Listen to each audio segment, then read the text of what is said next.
Presidenti i Serbisë Aleksandar Vučić njoftoi pas një takimi me ekipet përgjegjëse për stabilitetin dhe sigurinë energjetike të vendit se nuk ka lajme të mira në lidhje me industrinë serbe të naftës dhe shprehu zhgënjimin e tij që nuk mori asnjë vendim pozitiv nga Amerika. Ai tha se faktet janë se është e qartë se rusët nuk duan ta shesin nisin dhe se nuk është fjala për para, por është politik dhe se amerikanët nuk janë shumë të interesuar për asgjë tjetër përveç interesave të tyre gjeopolitike.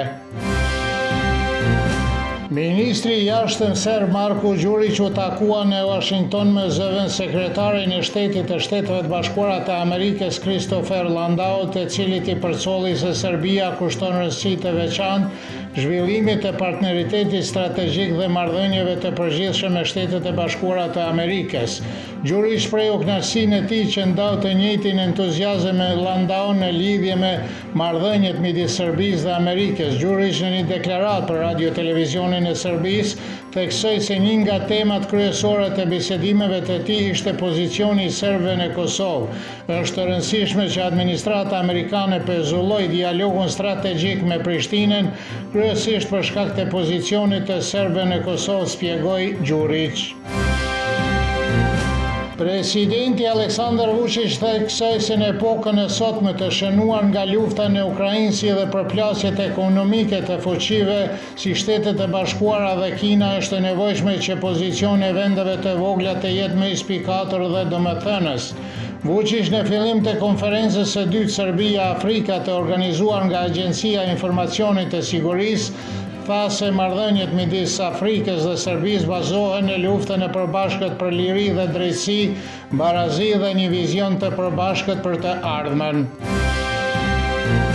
Qeveria Kosovës në mandatin e saj teknik ende nuk është përgjigjur kërkesës së Komisionit Qendror Zgjedhor për të ndarë një buxhet për zgjedhjet e parakohshme të 28 dhjetorit, raporton Nacionale. Sipas njohurive të këtij portali, me 26 nëntor Komisioni Qendror Zgjedhor i kërkoi qeverisë të ndajë 11.5 milion euro për organizimin e zgjedhjeve të parakohshme. Edhe pse ka mbetur më pak se një muaj deri në mbajtjen e tyre, nuk është marrë asnjë përgjigje nga qeveria dhe burimet e Komisionit Qendror Zgjedhor thanë se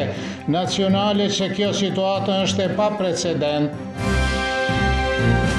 Hulumtuesi i studimeve të sigurisë Nikola Vojinović beson se rënja numrit e votuesve në Graçanicë pasi u rrit në tetor tregon se është një veprim inxhinieringu zgjedhor dhe se OSBE-ja dhe Bashkimi Evropian duhet të përcaktojnë nëse kjo është vërtet e vërtetë. Dušan Radaković nga Qendra për Demokracinë e Mitrovicën e Veriut thotë se problemi me ndryshimin e qendrave të votimit nuk është regjistruar vetëm në Graçanicë ose në Prishtinë, por edhe në veri të Kosovës. Historiani Aleksandar Guxić vlerësoi se numri i votuesve shqiptar dhe serb në territorin e komunës së Graçanicës vë në pikpyetje gjithë procesin zgjedhor të zgjedhjeve të përsëritura parlamentare. Dušan Borisavljević nga Këshilli Rinor i komunës së Graçanicës beson se nuk është e natyrshme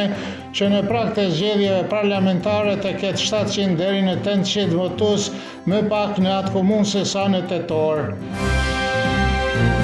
Presidentja e Kosovës Vjosa Osmani tha me rastin e përvjetorit të lindjes së Ibrahim Rogovës se ai ishte zëri i arsyes dhe vendosmërisë në koha të errta dhe arkitekti i pavarësisë së Kosovës. Osmani theksoi se ai ishte një person që me mençuri, kulturë politike dhe vizion largpamës e ngriti çështjen e Kosovës në kulmet e diplomacisë botërore.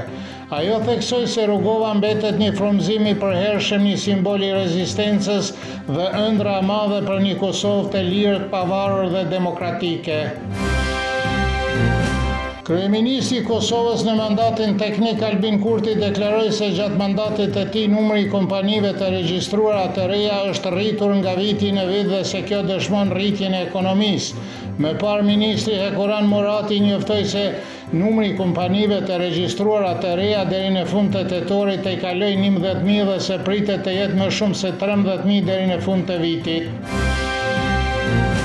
Në rrugën kryesore Prishtinë-Rash në qytetin Dudin-Kërshë këtë mëngjes u shfaqën grafitet e UÇK-s të shkruara në murat e ndërtesave të braktisura buz rrugës. Qyteti i Dudin-Kërsh ndodhet në kufirin midis komunave të Mitrovicës së Jugut dhe asaj të Veriut, dhe kjo nuk është hera e parë që serbët në veri të Kosovës hasin grafite që festojnë UÇK-n.